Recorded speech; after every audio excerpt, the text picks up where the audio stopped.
The Biden administration has announced earlier this week that they are going to be undergoing a wider crackdown on the labor exploitation of migrant children around the country.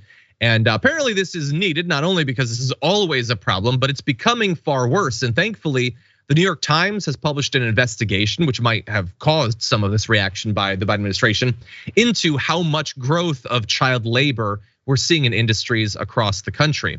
So you've got 12-year-old roofers in Florida and Tennessee, underage slaughterhouse workers in Delaware, Mississippi, and North Carolina, children sawing planks of wood on overnight shifts in South Dakota.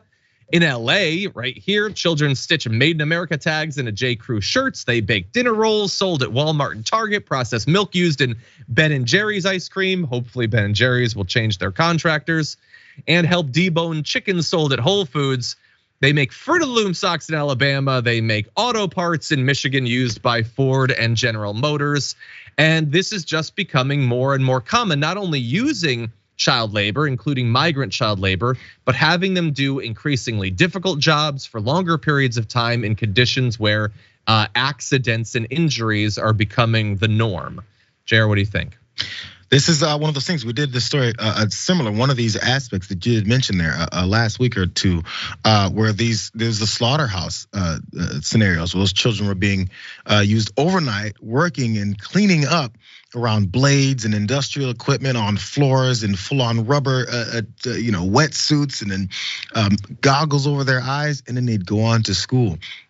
So again, this is one of those things that should be very easily agreed across all political lines, because I guess everyone that wants to say it openly is in favor of protecting children. Now, it's a matter of whether or not they really believe in it or not. This should be one of those slam dunks that really both sides of the aisle should be eager to be talking about. We wanna stop this, we wanna stop this, we wanna stop that. The problem just might be the type of children that are being used in general for these types of things.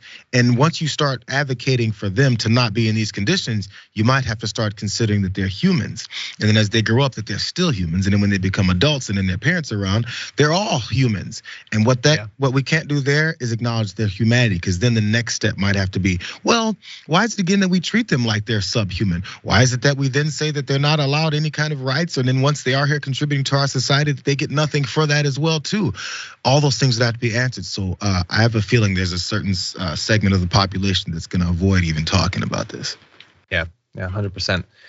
Well, thankfully these investigations are ongoing. You had, by the way, just really fast, New York Times looked into Hearthside Food Solutions, which contracts out to make some incredibly popular foods that you might eat any given day. Chewy granola bars, Lucky Charms, Cheerios, Cheetos, super common stuff. And they are employing child labor in the production of these foods. By the way, to give you an idea of some of the new regulation that's needed, one of the things they're pushing for is raising the maximum penalties for companies that violate these laws. We were talking about something like this when it came to the train violations.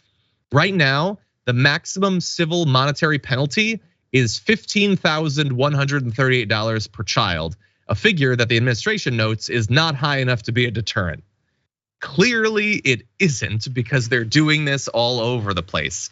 And I'm glad that some focus is being put on this. These sorts of monetary fines are always suspiciously set at a level that seems like the companies would be perfectly willing to pay to continue business as usual. Maybe we need to take a second look at that.